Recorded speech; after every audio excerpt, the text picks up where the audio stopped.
अगर आपकी एज 13 साल से 19 साल के बीच में है तो ये वीडियो आपके लिए है, क्योंकि आपकी लाइफ में आप बहुत सारी प्रॉब्लम्स को फेस करते होगे, जैसे कि बार बार ओवर थिंकिंग करना, डिस्ट्रैक्टेड हो जाना। सपने आपके बहुत बड़े बड़े हैं पर यह समझ नहीं आता कि उन सपनों को अचीव कैसे करना है। आपके पेरेंट्स से आपकी अच्छी तरीके से बनती नहीं, आपके जो दोस्त हैं वो आपसे बहुत बार झूठ बोल देते हैं और जो आपका सेल्फ कॉन्फिडेंस है वो एकदम खत्म हो चुका है। ये जितनी भी प्रॉब्लम्स है ना, ये प्रॉब्लम आप अकेले की नहीं है, ये बहुत सारे लोगों की है जिनको हम बोलते हैं टीनेजर्स। और इन्हीं सारी प्रॉब्लम के आज मैं आपको सोल्यूशन देने वाला हूं। मीना, प्रॉब्लम टीचर्स में नहीं है, इस सब्जेक्ट में। मैंने अपने टीनेज इयर्स बर्बाद कर दिए और लाइफ में बहुत पीछे रह गए। सिर्फ 95%, इससे अच्छे मार्क्स आ सकते थे। तेरी फ्रेंड श्रुति को देखा है, वो ऑलराउंडर है। पॉपुलेशन बढ़ती जा रही है और हम अकेले होते जा रहे हैं। तो हाय एवरीवन, मेरा नाम है प्रशांत और आज के समय पर मेरी उम्र 23 साल है। बहुत सारे लोग ऐसे बोलते हैं कि इतनी कम उम्र के अंदर मैंने बहुत सारी चीज अचीव कर ली है, जैसे कि इतना बड़ा चैनल बना लिया है, उसके साथ भी मैं बहुत सारी चीजें करता रहता हूं। पर रियलिटी पता है क्या है? आज से 5 साल पहले इनमें से कुछ भी नहीं था मेरे पास। मुझे भी खुद पर सेल्फ डाउट था, मैं भी बहुत बार ओवर थिंकिंग करता था, मैं भी बार बार डिस्ट्रैक्टेड हो जाता था। पर अपनी टीनेज लाइफ के अंदर ना मैंने कुछ 7 ऐसी एडवाइजेस को फॉलो करा जिसने कि मेरी पूरी की पूरी लाइफ बदल दी, और शायद वो 7 एडवाइजेस आपकी भी लाइफ बदल सकती हैं। तो चलिए एक एक करके स्टार्ट करते हैं। पहले स्टार्ट करते हैं एडवाइस नंबर 1, नो बोलना सीखो।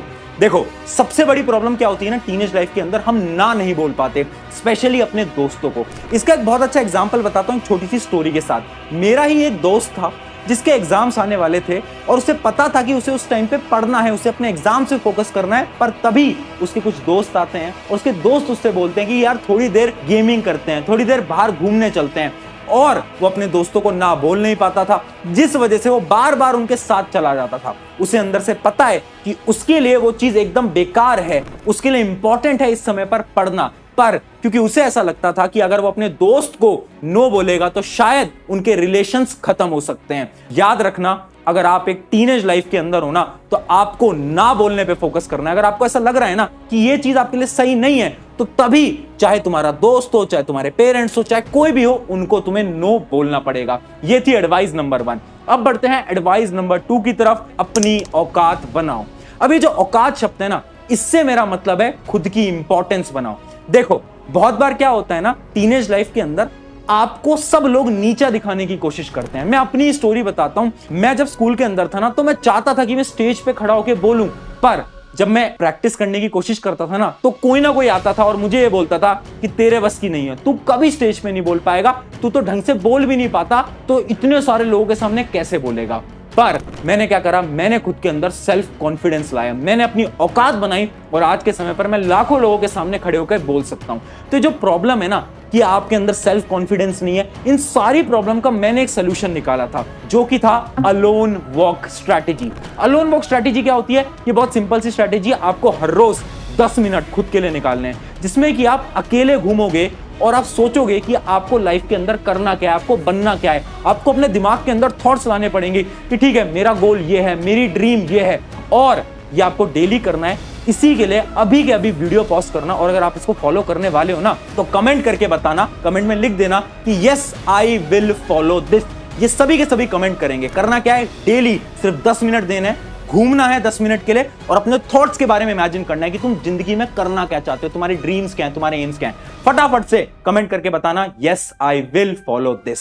अब बढ़ते हैं एडवाइस नंबर 3 की तरफ, द रियल फ्रेंडशिप। एक बहुत अच्छी आपको मैं स्टोरी बताता हूं। पता क्या हुआ, मेरा एक दोस्त था और ना उसके बहुत सारे दोस्त हुआ करते थे, करीब करीब 50 दोस्त। पर जब वो धीरे धीरे सक्सेसफुल होने लगा ना तो बहुत सारे दोस्त उससे दूर होते गए और लास्ट तक मैं और मेरे जैसे कुछ 2-3 लोग उसके दोस्त बने। यानी शुरू में तो बहुत दोस्त हैं, पर जब आप कुछ सही काम करने जाओगे ना तो उनमें से कोई भी दोस्त आपके साथ नहीं खड़े रहने वाला। इस वजह से याद रखना, आपको ढूंढने हैं रियल फ्रेंड्स, ना कि फेक फ्रेंड्स। फेक फ्रेंड्स कौन होते हैं? ये वो दोस्त हैं ना जो कि आपके साथ हंसी मजाक तो बहुत करेंगे, ये वो दोस्त हैं जो कि आपके साथ गेम खेलने तो आएंगे, पर जब आप उनकी मदद मांगोगे तो ये दोस्त कभी भी आपकी मदद नहीं करेंगे। इस वजह से याद रखना, जिंदगी में दोस्त कम बनाओ बट हमेशा रियल बनाओ, ना कि फेक फ्रेंड्स। अब बढ़ते हैं हमारी एडवाइस नंबर 4 की तरफ। Marks does not matter. मुझे पता है ये सुन के आप कितने खुश हुए हो, पर इंडिया के अंदर रियलिटी है कि मार्क्स मैटर करते हैं, स्पेशली आपके पेरेंट्स के लिए तो बिल्कुल मैटर करते हैं। तो सोल्यूशन क्या है? सोल्यूशन ये है ना कि आप पढ़ाई करो, बिल्कुल आप पढ़ाई करो, पर उतनी पढ़ाई करो जिससे कि आप एक डिसेंट मार्क्स लेकर आ पाओ। जरूरी नहीं है कि आप क्लास के टॉपर बनो, जरूरी नहीं है कि आप 100% लेकर आओ, जरूरी नहीं है कि आप 95% लेकर आओ। अगर आप 80%, 60% भी लेकर आ पाओगे ना, तो उससे भी आपके पेरेंट्स सेटिस्फाइड हो जाएंगे।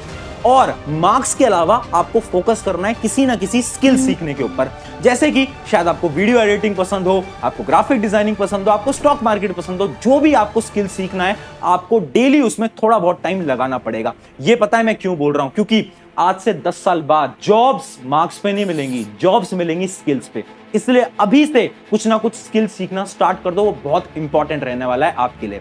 अब बढ़ते हैं हमारे एडवाइस नंबर 5 की तरफ, द रिजेक्शंस। देखो, कभी ना कभी आप किसी ना किसी के लिए अट्रैक्ट हुए होगे, और जब हम किसी के लिए अट्रैक्ट होते हैं ना, तो कहीं ना कहीं हम रिजेक्शन भी फेस करते हैं और कभी कभार तो हम धोखा भी खा लेते हैं सामने से। और जब भी एक टीनेज लाइफ के अंदर हम किसी से धोखा खाते हैं या फिर हम रिजेक्ट होते हैं ना, तो हमारा जो सेल्फ कॉन्फिडेंस होता है वो पूरी तरीके से बिखर जाता है। हमें ऐसा लगता है कि जिंदगी हमारी ऑलमोस्ट खत्म हो गई है। मुझे पता है कभी ना कभी ये तुमने भी फील जरूर करा होगा। अब देखो यार, rejections are the part of life. एक चीज मैं आपको बताता हूं, लोग क्या बोलेंगे कि अगर किसी ने धोखा खाया तो क्या करना चाहिए? मूव ऑन करना चाहिए ना। पर मैं बोलता हूं मूव ऑन कभी मत करना। इसके पीछे एक स्टोरी बताता हूं। मेरा एक बहुत अच्छा दोस्त था, उसके साथ भी ऐसा हुआ कि वो किसी के लिए अट्रैक्टेड हुआ और उसके बाद उसे धोखा मिला। उसने पता है क्या करा? उसने उस बात को अपने अंदर रखा। उसके अंदर एक फायर आ गई थी, आग आ गई थी। क्या आग आ गई थी? कि उसे जिंदगी में कुछ बहुत बेहतरीन करना है और उसी इंसान को दिखाना है जिसने कि उसे रिजेक्ट करा था, जिसने उसे धोखा दिया था। और पता है आज के समय पर वो बहुत अच्छी जॉब भी कर रहा है। इसका यह मतलब है हर समय पर मूव ऑन करना जरूरी नहीं होता। कभी कभार उस दर्द को अपने अंदर रखो और उससे अपनी आग को जलाओ और इतनी मेहनत करो कि दुनिया वाले चुप हो जाएं। अब बढ़ते हैं हमारी अगली एडवाइस की तरफ, ड्रीम बिग माइंडसेट। देखो, 2 टाइप का माइंडसेट होता है। जब मैं स्कूल में था ना, एक बार मैं बेंच पे बैठा हुआ था और मैंने एक चीज नोट करी, एक एवरेज स्टूडेंट था, एक टॉपर स्टूडेंट था। पता है एवरेज स्टूडेंट का माइंडसेट कैसा था? एवरेज स्टूडेंट ने भी टाइम टेबल बनाया, टॉपर स्टूडेंट ने भी टाइम टेबल बनाया। एवरेज स्टूडेंट भी टाइम टेबल को फॉलो नहीं कर पाया, टॉपर स्टूडेंट भी टाइम टेबल को फॉलो नहीं कर पाया। पर जब एवरेज स्टूडेंट टाइम टेबल को फॉलो नहीं कर पाया तो उसने एक्सक्यूजेस दिए। उसने ये बोलना स्टार्ट करा कि मेरा टाइम टेबल इसलिए फॉलो नहीं हो पाया क्योंकि कल मैं यहां चला गया था, वहां चला गया था, मैंने ये करने लग गया था, वो करने लग गया था। जबकि टॉपर स्टूडेंट ने एक्सक्यूजेस नहीं दिए। उसने बोला कि ठीक है, आज मैं अपनी गलती की वजह से टाइम टेबल फॉलो नहीं कर पाया, पर कल से मैं इस टाइम टेबल को पूरी तरीके से फॉलो करूंगा। और यही डिफरेंस होता है एक अच्छे माइंडसेट वाले इंसान के अंदर। यानी एक अच्छा माइंडसेट वाला इंसान कभी प्रॉब्लम पे फोकस नहीं करता, वो उसके सॉल्यूशन पे फोकस करता है। और यही चीज आपको याद रखनी है अपनी टीनेज लाइफ के अंदर ना। बहुत बार हम प्रॉब्लम्स को लेकर परेशान होते रहते हैं कि मेरे साथ ये हुआ, वो हुआ, जबकि आपको हमेशा उनके सॉल्यूशन पे फोकस करना है। आपको ये देखना है कि इस प्रॉब्लम का सही सॉल्यूशन क्या है, आखिर अब मैं करूं तो करूं क्या। आपको हमेशा इसी बात पे फोकस रहना है और ये एक one of the most important tip थी। अब बढ़ते हैं हमारी फाइनल एडवाइस की तरफ, जो कि है बिलीव इन गॉड। ये एक ऐसी एडवाइस है ना जो कि मुझे पता है आपको सुन के ऐसा लग रहा होगा कि क्या बोल रहे हो भैया, कुछ समझ नहीं आ रहा। बट इन रियलिटी आप किसी भी धर्म से बिलोंग करते हो, फर्क नहीं पड़ता, हिंदू, मुस्लिम, क्रिश्चियन, जिस भी आप धर्म से बिलोंग करते हो, बिल्कुल फर्क नहीं पड़ता। एक चीज से फर्क पड़ता है, वो ये है कि आप गॉड पे विश्वास रखो। देखो, टीनेज लाइफ के अंदर ना मैं एक ऐसा इंसान था जो कि भगवान पे यानी गॉड पे बिल्कुल विश्वास नहीं करता था। मुझे ऐसा लगता था कि सारी प्रॉब्लम उस भगवान ने मेरी ही लाइफ के अंदर डाल दी है क्या। मैं बहुत बोलता था कि भगवान होते तो इतनी प्रॉब्लम मुझे क्यों देते। पर बाद में मुझे समझ आया कि मैं तो बहुत छोटा सोच रहा था। मैं तो ये सोच रहा था कि मैं अच्छे मार्क्स लेकर आऊंगा और मैं कोई अच्छी जॉब कर रहा हूंगा। मुझे नहीं पता था कि उस भगवान ने, उस गॉड ने मेरे लिए कुछ अलग सोचा हुआ था, यानी मेरे लिए कुछ डिफरेंट सोचा हुआ था। बाद में मुझे ये चीज रियलाइज हुई। इसी वजह से मैं आपको आज बता रहा हूं, अपनी टीनेज लाइफ के ऊपर कभी भी विश्वास भगवान से मत हटाना, हमेशा भरोसा रखना, क्योंकि जो भी होगा आपके अच्छे के लिए होगा। बस आपको फोकस करना है मेहनत करने पे। ये थी 7 ऐसी एडवाइजेस जो कि एज अ बड़ा भैया होने के नाते मैं तुम सबको दे सकता हूं। ऑन दिस नोट, शुक्रिया एवरीवन। मेरा नाम है प्रशांत। अगर वीडियो अच्छी लगी है तो अपने दोस्तों के साथ शेयर करना। ये 7 एडवाइजेस को हर जगह फैला दो, क्योंकि इससे बहुत सारे टीनेजर की लाइफ बेहतरीन हो सकती है। शुक्रिया एवरीवन।